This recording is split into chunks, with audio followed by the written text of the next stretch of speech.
Thank you for coming, and over to you. Thank you. So this is joint work with Marco, Chiawe, Russell, Ivan, and Mohan, who are, I think, all in the room. And it's going to appear at ITCS next year. And before I'm going to talk about what exactly we mean with this very, very long title, I'd like to start by talking about why we care about conditional lower bounds and reductions in the first place. So there are a number of problems where progress just kind of seems to have stalled, and not after a long line of results, but it stalled in the 70s or even before that. For instance, edit distance, we know how to do it in n squared, but that's essentially best we know. And the dynamic programming algorithm for that is attributed to Wagner and Fisher in the 70s. Another example is three-sum. We know how to do it in n squared, but again, it's essentially the best that we know of. I'm not quite sure how to credit this one too. I didn't find anything, but at least the 70s as well. Another example is circuit SETH. We can do brute force. I mean, it's easy. Just try all assignments and see if one of them satisfies the circuit, which is going to be 2 to the n, but again, essentially the best we know. Another example is 3 points on a line. You want to see if there are 3 points that are collinear. Again, n squared is very simple, but best we know. Now, you see that these problems, they are very different from each other. The domain is different. There are geometric problems. There are circuit problems. Their runtimes are different. There are exponential time. There is polytime. The techniques are different that are applied to them, and even the people who try to solve them are disjoint sets. But all that they seem to have in common is that we seem to be stuck. So what we would like to do is that we would like to prove that they are hard, that we cannot do better. But proving this unconditionally seems just out of reach with the technology that we have today. So instead, we'll try to settle for something less ambitious. We'll try at least explain it with some common principle. And this brings us to conditional lower bounds. So it's an attempt to prove that they are hard without actually proving that they are hard. Namely, we want to relate the hardness of these problems with reductions from one problem to the other. But not just any reductions, but reductions that respect the resources, in particular time, that they need. So we want statements such as if three-sum requires n squared time, then 3 points on a line requires n squared times. That's the kind of statements that we want here. Now, if we think about what is the end goal of that, what we kind of want is two things. First of all, for every problem that seems hard, we somehow want to explain it.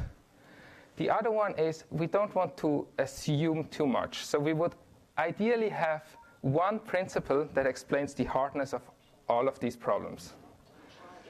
And so what we have today is not really that, but we kind of have an approximation to that. Namely, there are 3 hypotheses that together explain quite a lot. The first one of these is the three-sum conjecture. So the three-sum problem is you are given n integers that are not too large, let's say polynomial in n, and you want to find 3 that sum up to 0. N squared algorithm is not that hard to come up with. I mean, it's not the obvious one. The obvious one would be n cubed, but n squared is also not that hard. And we can do slightly better. We can save polylog factors over n squared. But the conjecture is that we cannot do better than that. In particular, we cannot do n to the 2 minus epsilon for a constant epsilon. So another conjecture is the all-pair shortest path conjecture. So all-pair shortest path, you're given a weighted directed graph. And for every pair of vertices uv, you want to output the distance from u to v. And dynamic programming gives you n cubed here. And we can save a subpolynomial factor over that. But again, the conjecture is that we cannot do n to the 3 minus epsilon for any constant epsilon. And the third one of the ones that I'd like to mention here is a strong exponential time hypothesis. So the KSETH problem is you're given a KCNF and you want to find a satisfying assignment. Brute force is 2 to the n. That's the obvious approach. But we can, in fact, do better. We can do 2 to the 1 minus c and k n. So as long as k is a constant, this is going to be faster than 2 to the n. It's 1 point something to the n. But you see that as soon as k goes to infinity, we are at 2 to the n again, essentially. And the conjecture is that we cannot do better than that. So in particular, if you want to solve it in 2 to the 1 minus Sn, then there is some k, so that for that k, you cannot solve it that fast. Or in other words, as k goes to infinity, you do need 2 to the n time. So with these three conjectures, or hypotheses, you can explain quite a lot. So if you start with those three, there are problems that are hard on the strong ETH, for instance, vector orthogonality and edit distance. There are problems that are hard on the three-sum. 3 points on a line is one of them, polygon containment, and many of them are geometric problems. There are problems that are hard, assuming the all-pair shortest path conjecture. Negative triangles is an example, graph diameter another. Here it's actually quite interesting that many of those, the hardness actually goes the other way around as well, which is not really true for the other conjectures. But we know more. We also know problems that are hard under subsets of these conjectures. So zero-way triangle is hard under both three-sum and all-pair shortest path. You might notice that this line here has a different color. And there's a reason for that, because it's the only reduction on this picture that is randomized. Now, to argue that zero-way triangle is hard if three-sum is hard, we don't really care if the reduction is randomized or deterministic. But you'll see, I hope, by the end of the talk that in the context of our talk, it very much matters if it's randomized or deterministic. And there are also problems that are hard under all of them, for instance, single source flow and triangle collection.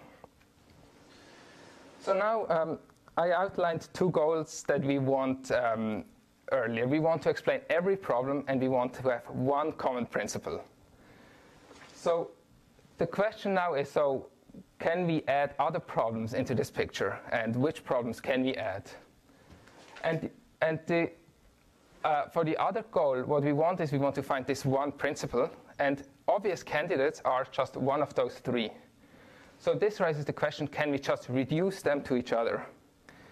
For example, if you could reduce all pair shortest path to CNF SETH, then you could get away with strong ETH altogether and explain all this with just two hypotheses. And this talk in particular is about those three directions. Can we show that three-sum is hard under strong ETH? Can we show that all pair shortest path is hard under strong ETH? And what other problems can you show that are hard under strong ETH? So in particular, in this talk, we're going to talk about max flow, min cost max flow, hitting SETH, and a somewhat larger class of problems that can be described as first-order properties.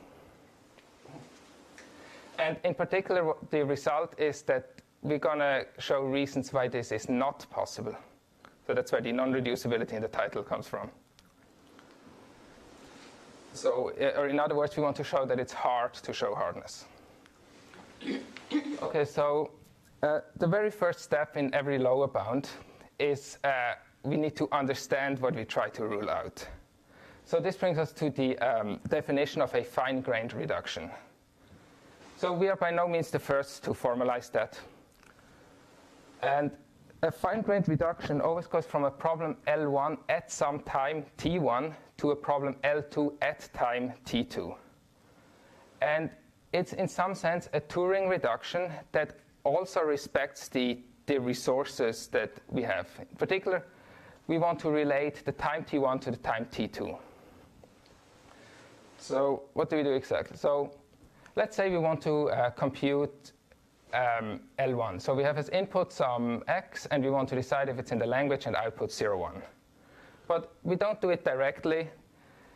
Instead, we're trying to do a reduction. So we'll do some computation. After a while, we'll ask an oracle for L2. And then we do some more computation and ask another instance to an L2 oracle. And that second one might be a larger instance or a smaller instance. It might depend on the answer from the first, and so on. And we could do any number of calls to the L2 oracle. So far, I've just described the Turing reduction to you, and I'm sure I'm not the first one to tell you what the Turing reduction is. So but now, for it to be fine-grained, what we want is, let's say we have a somewhat fast algorithm for L2, namely one that runs in t2 to the 1 minus delta for a constant delta. What we want now is that this whole thing takes t1 to the 1 minus epsilon, also for a constant epsilon. And this epsilon might depend on delta. All we need is that if delta is a constant that is greater than 0, then the epsilon also has to be a constant that is greater than 0. So for a reduction to satisfy this, we need two conditions. One is the reduction itself without the oracle calls should take at most t1 to the 1 minus epsilon. And the other one is that if we sum up the time that we spend in the oracle calls, then that should also be at most t1 to the 1 minus epsilon. So I hope you see that it's quite natural formalization of a reduction that respects resources. Now, our basic idea to show that there are problems that are not strong ETH hard is the following. We want to say something like that. Every strong ETH hard problem has property X, but three-sum and all pair shortest path do not have property X. So if we can show something like that, then it's clear that three-sum and all pair shortest path are not strong ETH hard. So now, what is this property X? And you've seen a lot of hypotheses so far in this talk, and of course, this property X comes with another hypothesis. So our goal was initially to reduce the number of hypotheses, and our solution is to introduce a new one. So our hypothesis we'll call the non-deterministic strong exponential time hypothesis. It's a variation of the strong exponential time hypothesis, where we say that for every S, there is a K such that K set cannot be solved in co-non-deterministic time, 2 to the 1 minus Sn. So in other words, given an unsatisfiable CNF, I cannot prove to you that it's unsatisfiable faster than you could have just solved it by brute force anyway. Note that non-deterministically, K-SAT is of course very simple. Just give the satisfying assignment. And so what is now the property X? The property X is that at least one of non-deterministically or co-non-deterministically, the problem is as hard as deterministically. So if we look at problems that take time t to solve deterministically, then there are basically four categories. The ones where non-deterministically we can solve it very easier, t to the 1 minus epsilon, but co-non-deterministically we also need time t. An example for that is CNF SETH, because it's in NP, so this t to the 1 minus epsilon is in fact even log t. And another class would be where non-deterministically it's hard, but co-non-deterministically it's easy. An example is DNF tautology. Or there is also a category where it's both non-deterministically hard and co-non-deterministically hard. So the example that I came up with here is exact max set. What I mean is the decision problem if the maximum number of clauses that we can satisfy is exactly k. So there you cannot do it fast non-deterministically and co-non-deterministically because it basically has tautology and satisfiability both built into them. Couldn't really come up with something more natural. But yeah. Or there is, of course, also the other class where both non-deterministically and co-non-deterministically is easy. And we will show that three-sum falls into that class. And our main result is that for all problems that fall into this last line, they cannot be strong ETH hard. So they do not have this property X. Oh, and note that, of course, when I say that CNF SETH has property X, I mean assuming the non-deterministic strong exponential time hypothesis. So what we are showing is the following. Assuming non-deterministic strong ETH, any problem that is strong ETH hard with time t under deterministic reductions, so not randomized reductions, meaning here, either is hard non-deterministically or is hard co-non-deterministically, or both. And so to prove that, we will look back at our definition of a fine-grained reduction. And let's say we start with an X that is in the language, and we do our reduction. Now we call an oracle several times. Some of these calls are positive instances, so instances where that are in the language L2, like here in blue, and some of them are going to be negative instances that are not in the language L2. Now, if we assume that we have a fast non-deterministic and co-non-deterministic algorithm for language L2, then we can plug that in here. So we can use non-deterministic bits to prove that that the instance is in fact true in the first case, and we can also prove that it's false in the second case. And now, this whole thing here, the whole box, is now a non-deterministic algorithm for L1. And because we assumed that we can do we can do L2 in non-deterministic time t2 to the 1 minus delta, and also because it's a fine-grained reduction, the reduction itself does not take too long. So it means that if we can do L2 in time t2 to the 1 minus delta, non-deterministically and co-non-deterministically, we can now also do L1 non-deterministically in time t1 to the 1 minus epsilon. And the same argument also gives us a co-non-deterministic algorithm, because if the input is an x that is not in the language, then basically nothing has changed. So, okay. But note that we need this reduction here to be deterministic, because a non-deterministic or co-non-deterministic algorithm does not use any randomness anywhere. So if we had a randomized reduction here, we would not get a non-deterministic or co-non-deterministic algorithm for L1. I will say more about that a bit later. Okay, so the outline of this talk from now is now 3 points. First, the first reaction of some of you might have been, why should I believe non-deterministic strong ETH? It seems somewhat unnatural. So the first section is going to be for you. Namely, we're going to show that if it's false, then it's going to imply interesting new circuit lower bounds. And in the second part, we will look at problems that have fast non-deterministic and co-non-deterministic algorithms. So in other words, problems that do not have property X and that are therefore not strong ETH hard on the deterministic reductions. And in the third part, we're going to be somewhat more ambitious. Instead of looking at one problem at a time and proving that it's not strong ETH hard, we look at first-order graph properties and show that a whole bunch of problems are not strong ETH hard. Okay, so let's start with the lower bound. So there is a work by Chanju, Viola, and Miles that shows that if strong ETH is hard, then circuit lower bounds follow. And the basic idea of the proof is that you first show that if you have a SETH algorithm for circuit class C, you also get lower bounds for the same circuit class C. And then you look at circuit classes C that can be written as an OR of CNFs. And if we have that, then a fast algorithm for SETH can implies lower bounds for circuit class C. Well, all we basically do is we look at the proof, or in particular Ryan's proof for it, and note that you don't need to assume strong ETH to be false. It's good enough to assume that non-deterministic strong ETH is false. In particular, we show that you don't need a circuit SETH algorithm for C. You just need a co-non-deterministic algorithm for that. I'm not going to show the actual proof for that. So this goes into the theme of satisfiability algorithms imply circuit lower bounds. Because if you think about it, what does it say that strong ETH is false or non-deterministic strong ETH is false? It's a statement about the existence of an algorithm.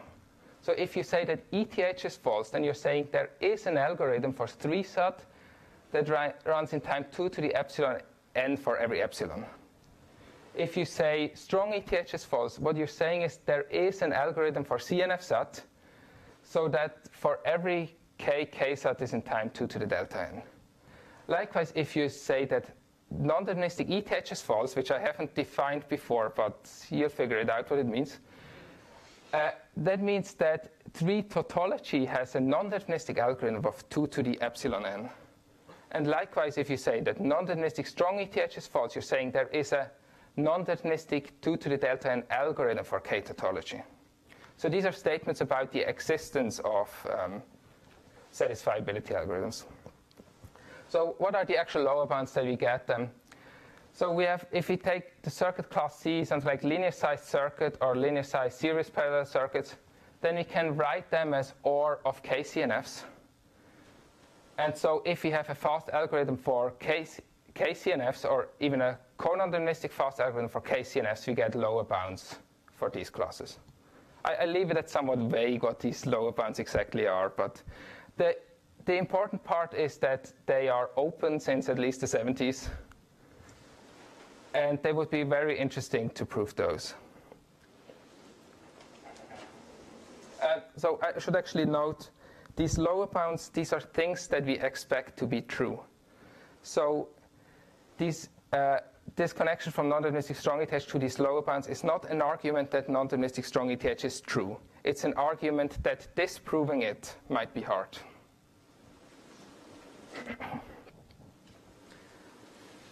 Okay, so let's go to problems that are not strong ETH hard under deterministic reductions. So we're going to talk about max flow, where we're going to show that there is both a non-deterministic and a co-nondeterministic algorithm that runs in linear time in the number of edges.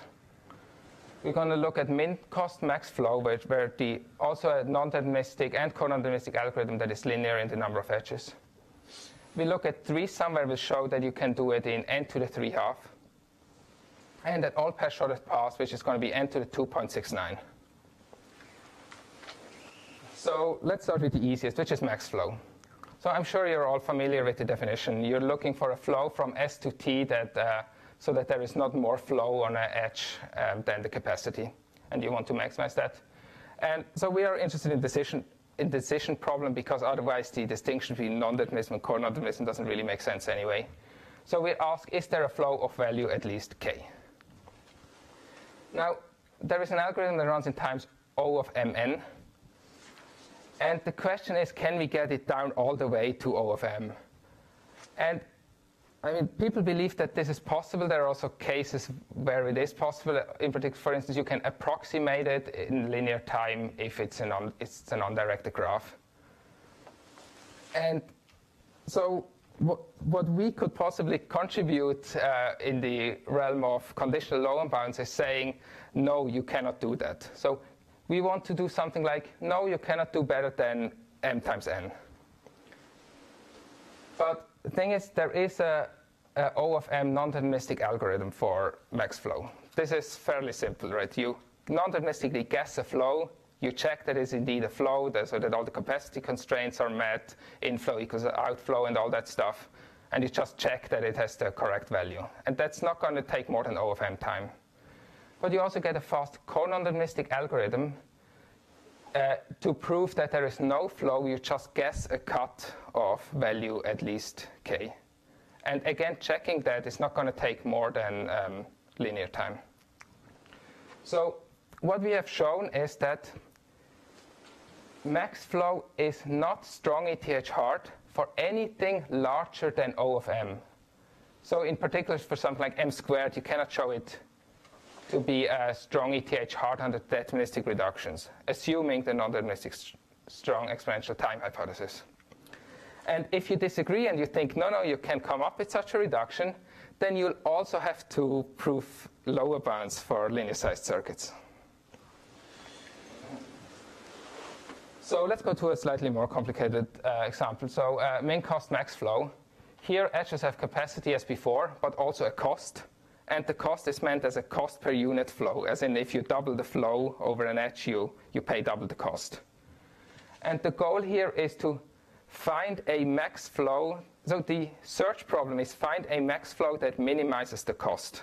Or as a decision problem, you want to find, is there a flow where the value is either more than k or exactly k, but the cost is at most c? And the fastest algorithm runs in quadratic time.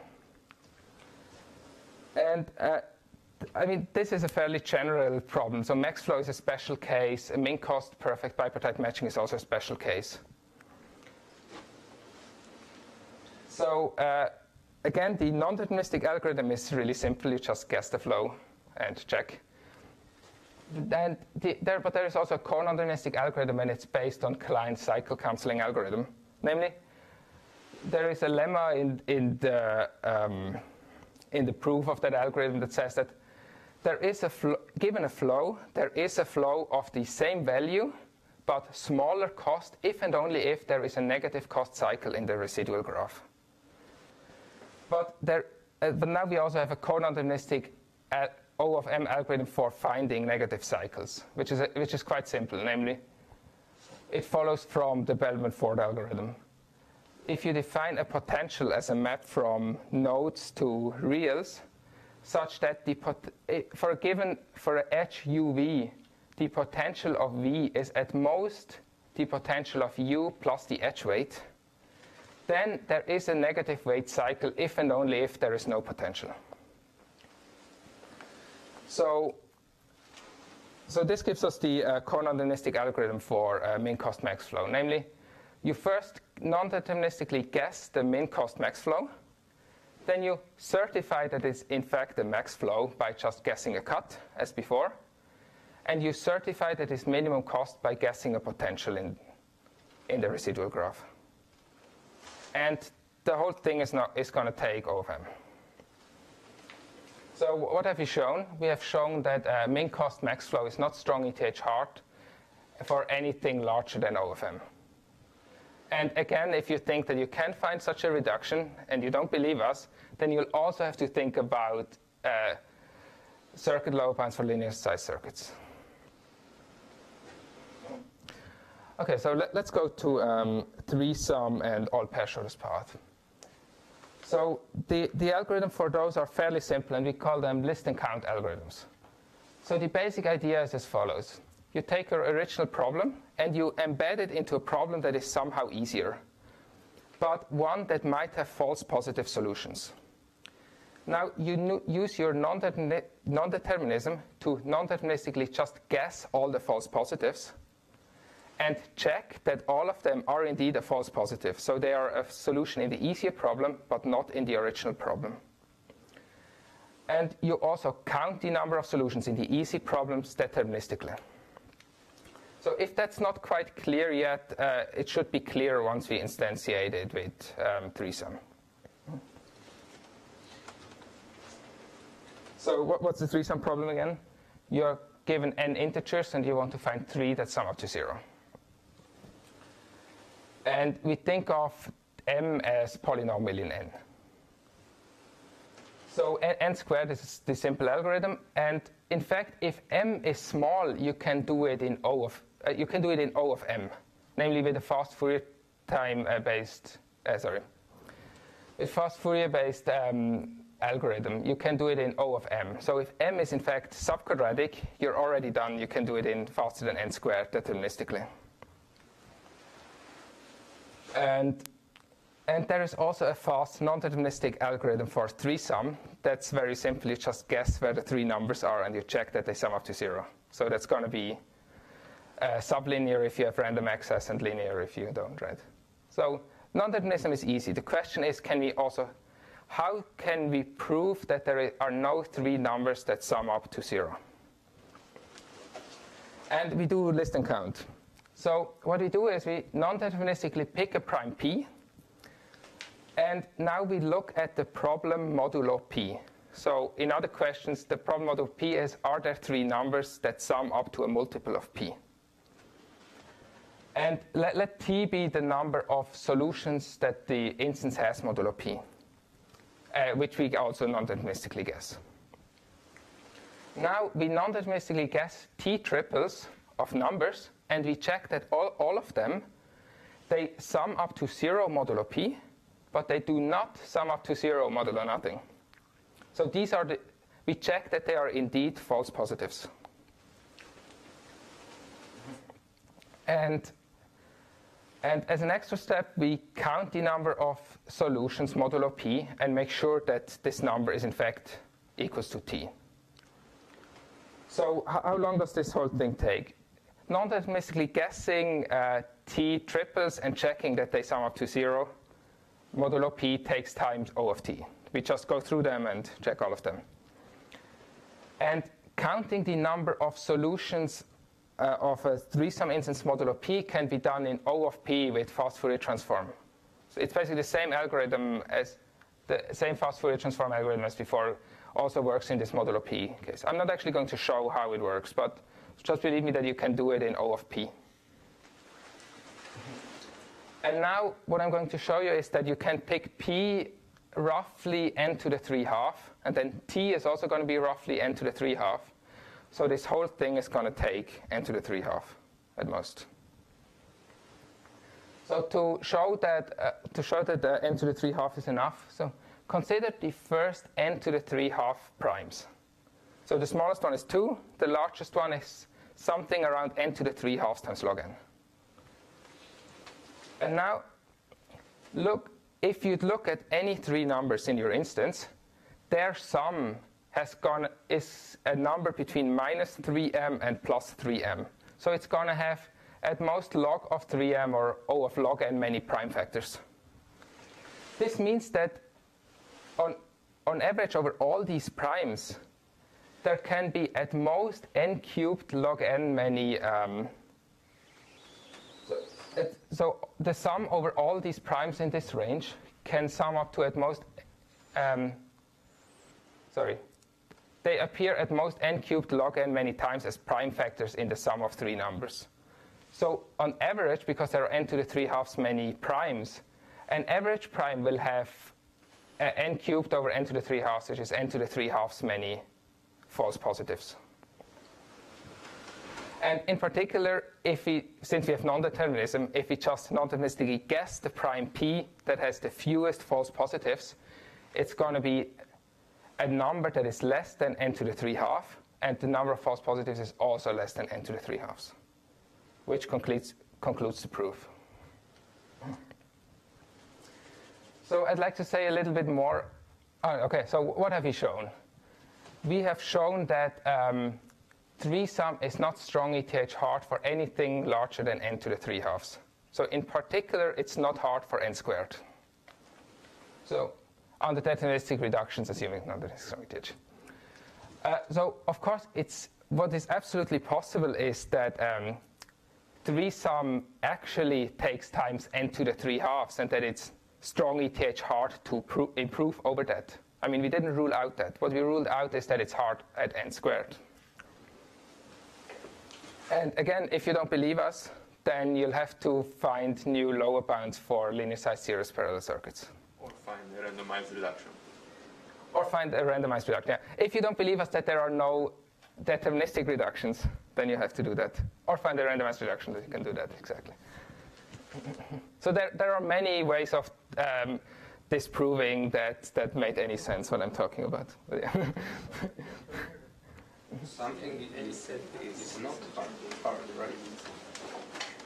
It's not, right? Right. What is the advantage in showing that something is not hard? We usually want to show that it's hard.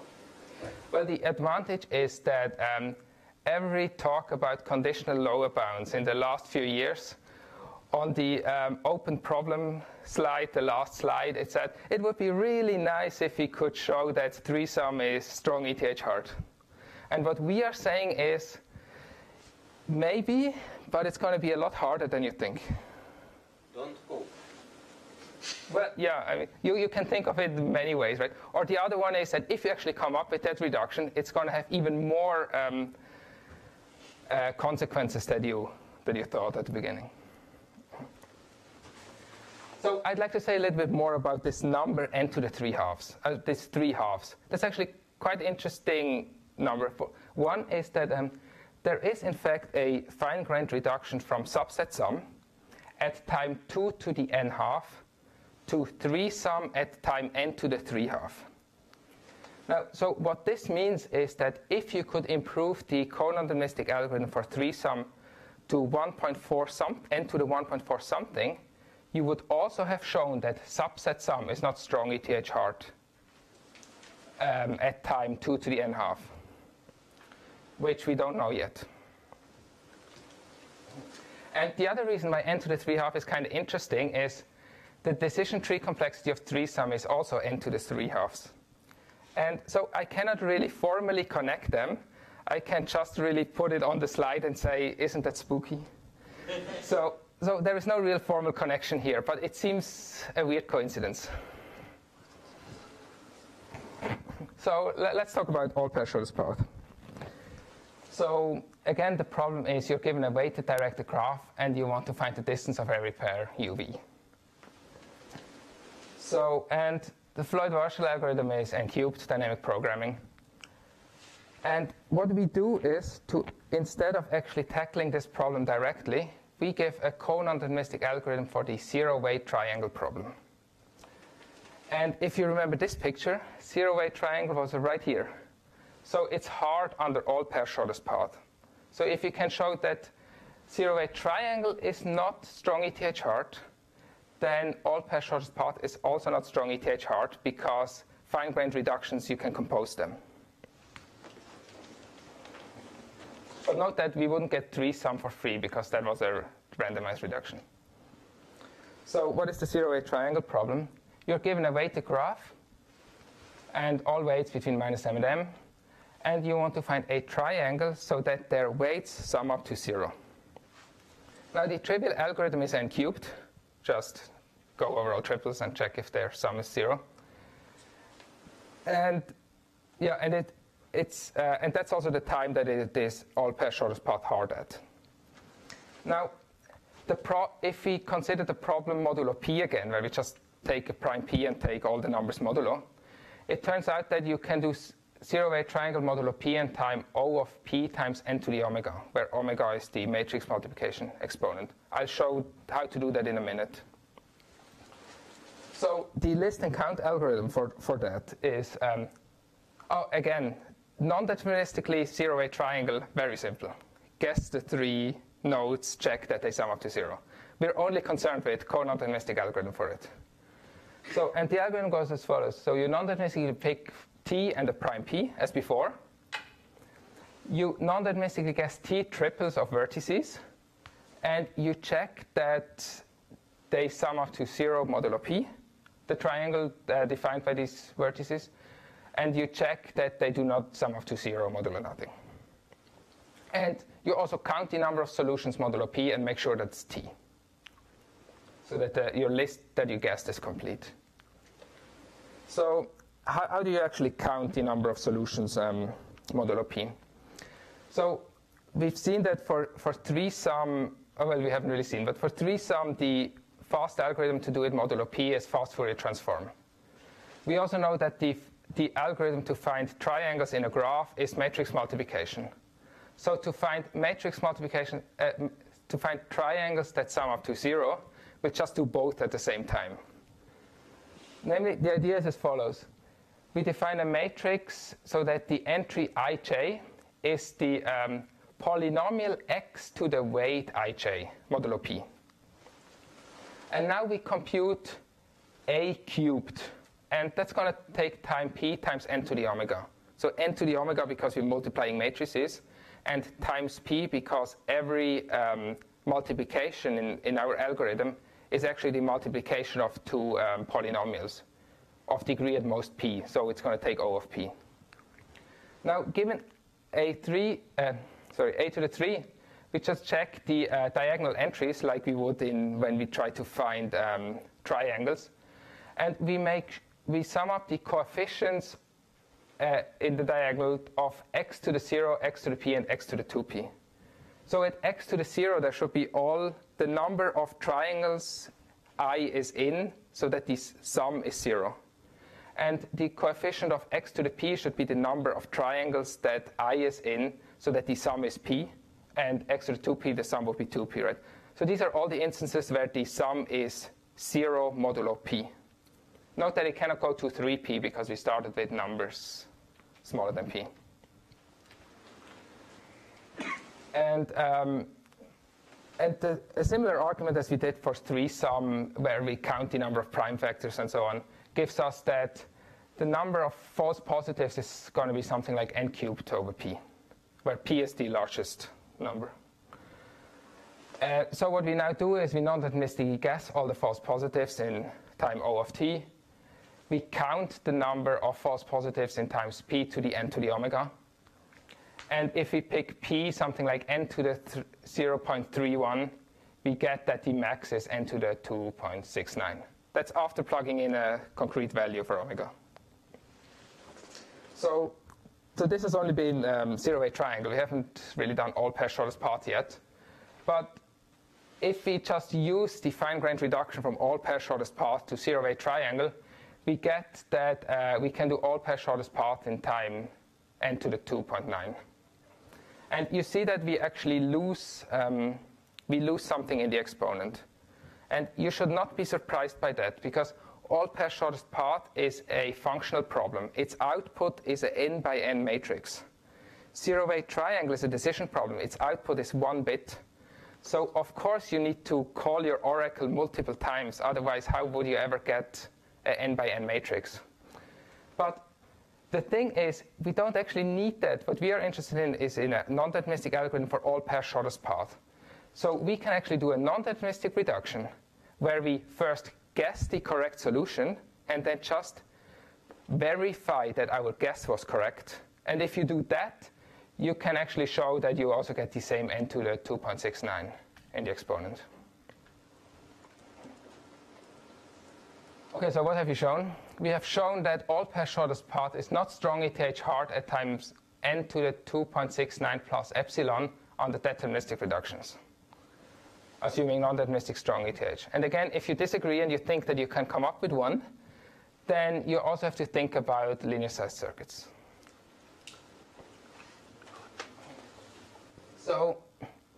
So what we have done so far is we've taken one problem, we've shown that it has an easy non-deterministic algorithm, and we moved on to the next. But we want to do kind of more. We want to say, like, this is a huge class of problems here, and they are all not strong ETH hard. And in an attempt to do that, we looked at the quantifier structure of hard problems. So many problems that are strong ETH hard, if you write them in first-order notation, they kind of look similar. For instance, the orthogonal vectors problem, which is hard at n squared, is there is a vector v1, there is a vector v2, such that for every I in the universe, one of them is 0. Likewise, k-dominating set, which is hard at n to the k, is there are vertices v1 to vk, such that for all vertices, one of the k earlier ones have an edge to it. So again, it exists for all. But there are also problems, interesting problems with other quantifier structure, right? So k-clique, for instance, is just there exists a v1 to vk, so that they are all connected. But it turns out this one can be solved in omega k third, which is considerably faster than the k-dominating set one. Or another interesting problem is hitting set, where we want to find a set that hits all other sets. So there is a set H such that for all sets S, there is overlap. Its quantifier structure is exists for all exists. So again, different. But this problem, it seems to require n squared, but we don't have a proof that it's strong ETH hard to improve over n squared. And in fact, what we're going to show here is that it's not going to be under deterministic reductions, assuming non-deterministic, and so on. H quantifies over what? It's quantified over what? So we kind of assume that we have two families of sets. We pick H out of the first family and S out of the other family. And then the X is over like the universe. There are now two completely different problems called hitting set in our community. Right? Are there? Yeah. Yeah. This is one of them. So that's one of the hitting sets. So, yeah. X should be U then? Yes. Yeah, absolutely. I'm actually going to say more about this. I'm going to actually show the non-deterministic and co-non-deterministic algorithm for that somewhat later. So the way we formalize that is we look at first-order formulas where we have k quantifiers, and we're going to assume without loss of generality that the first one is an existential one, because we can always negate, and if a problem is strong ETH hard, its negation is also strong ETH hard. So we just can assume that the first one is an existential one. And the problem that we look at is model checking on graph. So we are given a graph G as input, and we think of it as a list of edges. So in particular, we will be interested in the runtime as a function of m, the number of edges. And we want to decide if the input graph is a model for our formula. And turns out you can always do that in m to the k minus 1. So the question that we ask is, for what problems is it strong ETH hard to improve over m to the k minus 1? Variables are nodes. Say again? Variables for the formula are nodes. Nodes in the graph. Yes, exactly. The variables are nodes, yes. But the input is size m, which is edges, yeah. And now there are two classes of problems that are kind of naturally defined by that. One is graph problems, because I mean that's basically the definition. K-dominating set is very easily defined, is very easily a special case for that. But the other one is also problems on set systems, where where the input parameter m is the sum of the sizes of your input sets. That's actually, if you think about it, a fairly natural way of like size parameter for sets, right? You give a list of elements. So in particular, if you go back to orthogonal vectors, there are kind of two ways of thinking of it. You can think of the input as 0, 1 vectors, and then the input will be number of vectors. The input size will be number of vectors. But if you think of these 0, 1 vectors as sets, then a more natural way is to represent them as elements, and in which case the input will be the number of ones. And that's what we really consider. That's what the m is going to be here. So our results are as follows. All problems that are strong ETH hard must have the quantifier structure exists for all. In particular, and any other quantifier structure is not going to be strong ETH hard at time m to the k minus 1. So note that I'm not saying that every such problem is strong ETH hard. So I mean, the easy counterexample is exists for all true. That's very easy to check, right? And it's not going to be strong ETH hard. And so in particular, what this means is that if non-deterministic strong ETH is true, then there is no deterministic reduction from a strong ETH hard problem with this quantifier structure to any problem with a different quantifier structure. Sorry, your second to last bullet. Yeah. You're saying that any problem with does not have the structure can be done faster than m to the k minus 1. Any problem that does not have this structure either. So you can do it faster than. I think the next slide even says that. So if it's not clear off this slide, I'll answer again. So what we are saying is the following. If the quantifier structure is all existential, you can do it deterministically in m to the k minus 1.5, right? If it has more than one universal quantifier, you can do it co-non-deterministically faster than m to the k minus 1. And the same if it has one universal quantifier, but it's not at the end. Then you can also do it faster co-non-deterministically. Right. So in other words, the exists for all are the only ones that can be strong ETH hard. Now, of course, it's possible that these here are that the all exists are also strong ETH hard, just as at a lower time. So I'm going to do instead of giving some proofs, I'll just do hitting SETH as an example. So what was hitting SETH again? We have we want to find a set S such that for all sets T there is at least one overlap. And it is an example of having exactly one universal quantifier, but it's not at the end. And we're going to show that I'm going to show that it is linear O of m non-deterministically. Namely, what you do is you guess the set S that hits all of them, and you just check all of other sets that they are hit. But it's also O of m co-non-deterministically. Namely, for every set S, you guess the set that it does not hit, which gives you m pairs. It gives you n pairs, but you can check that in. You can check that in O of m as well. So what we have shown is that you cannot, so we've shown that hitting set is not strong ETH hard. So in particular, we've shown that there is no fine-grained reduction from orthogonal vectors, which is strong ETH hard, to hitting set under non-reducing strong ETH, which is interesting because there is actually a reduction the other way. You can reduce orthogonal vectors, you can reduce hitting set to orthogonal vectors. And in fact, orthogonal vectors is in some sense a complete problem for this class. There might be a talk in the next workshop that details that a little bit more. Okay, so before I'm going to wrap it up, I'd like to say more about randomized reductions. So far, I've always stressed that it's under deterministic reductions, and there is a reason. Let's say we have a randomized reduction where this block here uses randomness. But now, what is this where we use oracles that use non-deterministic bits, but we also use randomness in our reduction. Now, this whole thing is not a non-deterministic algorithm.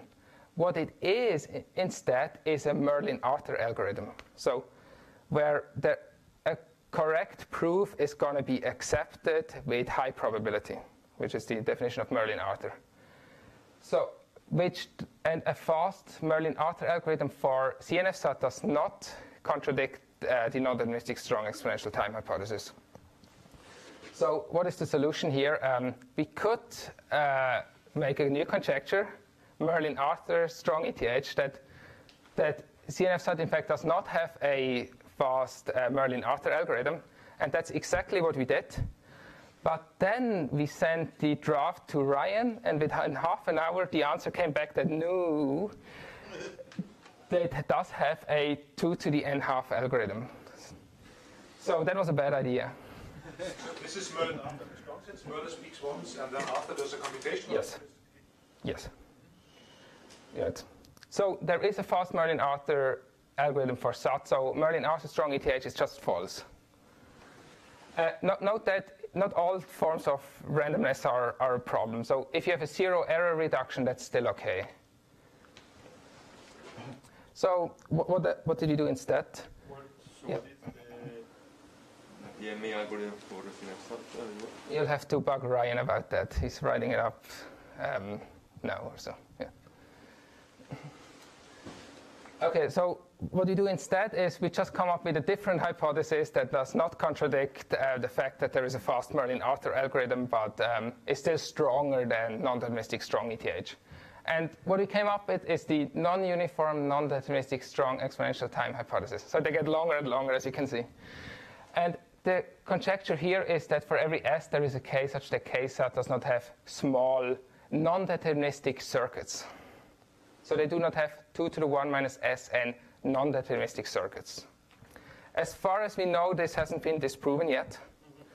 But note that we're really playing with fire here, because we cannot say that if this is false, then we have interesting circuit lower bounds. And we've already got it wrong once, right? So, but if this is true, then we can also rule out reductions, randomized reductions. Why would you expect that the randomization will not help? It even helps in algorithms for faster problems to get a faster time. What do you mean exactly?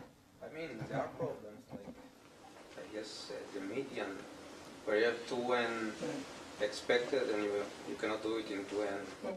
I mean, it's absolutely... Actually, this should have been, I would guess before working that this would be the case. I mean, it's absolutely possible that there are problems that have randomized reductions but not deterministic reductions. But in fact, the thing is, if we actually find a problem where we can show that it's not strong ETH hard on the deterministic reduction, but simultaneously has a randomized reduction, then this problem would immediately become a very interesting problem to study for de-randomization, right? So even in that case, there would still be further questions. So to summarize what we've done, so we've introduced the non-deterministic strong exponential time hypothesis, and we've shown that if it is false, then we get new circuit lower bounds that would be quite interesting. But if it is true, then there are problems that are not strong ETH hard. So we have non-reducibility results. And they are in particular interesting if you cut out the non-deterministic strong ETH middleman. You get statements such as, if there is a deterministic fine-grained reduction from vector orthogonality to Hiding set, then we have new lower bounds for linear-sized circuits, which you wouldn't guess that like at the beginning, right? So there are a number of open questions. One is like the way we dealt with randomized reduction is really not ideal. So there is room for improvement there. And also, all the problems that we discussed were polytime problems. I know it's a workshop on exponential time problem, but yeah. And it would be interesting to find a problem in NP that we can show that has faster co-non-deterministic algorithms. Or maybe there's a reason why we couldn't find it so far. Maybe it's hard to show that it's hard to show hardness. Okay. And of course, this also includes parameterized results. It would also be interesting to find some parameterized results in that. Another framework where it would be interesting is if we could somehow adapt that to dynamic problems. If we can show non-reducibility for dynamic problems. And also, it would be interesting also to find consequences of non-deterministic ETH. All our results were non-deterministic strong ETH. And the last one comes in the form of a fill-in-the-blank statement, like in grade school. So fill in the blanks. Every all-pair shortest path hard problem has property blank. CNF SAT and 3-sum do not. So it would be really interesting if you could find something like that. So what this property here is exactly is not clear. I mean, there are a number of candidates. You could consider space, time-space trade-offs, depth, or parallelism, or batch processing. So it's not clear what the property actually is. But what we would need to think about is what kind of properties are maintained under some notion of reduction. So it's important that you have property that, first of all, distinguishes these problems, and second, is maintained under reductions. Okay, thank you.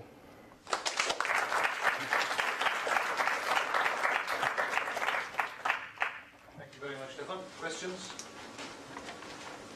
So I actually have two. The first one is, you're saying that subset sum have decision trees of size n root n, but you don't know what is the connection to non-deterministic or refutation. Why can't you guess the decision tree and verify in linear time and the size of the decision tree that it's actually a decision tree, and then use it to for 3-sum, that's a n to the 3/2 depth decision tree. Ah, okay. It's not. Yeah. No, sorry. Yeah, it's the depth of decision tree. Okay, thanks. And the second one was your flow, your flow results. Couldn't you have stated them in terms of linear programming, parameterized by the number of non-zero entries in the matrix or something like that? Yeah, you can probably do something with linear programming. We kind of avoided it because there are all sorts of how large the numbers are issues. So that's why we kind of avoided that. While for the examples that I showed, it's somewhat more clear-cut. Yeah. Does this have any interesting consequences for the dynamic problems? I mean, it's on the slide of open problems, and we don't know of anything. I mean, you would actually you in some way have to adapt the framework, because it's not quite clear what exactly non-reducibility means in that framework, but yeah. But it's definitely an interesting question to think about.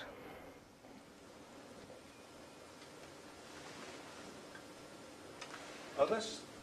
Then let's break for coffee, but let's thank the speaker first.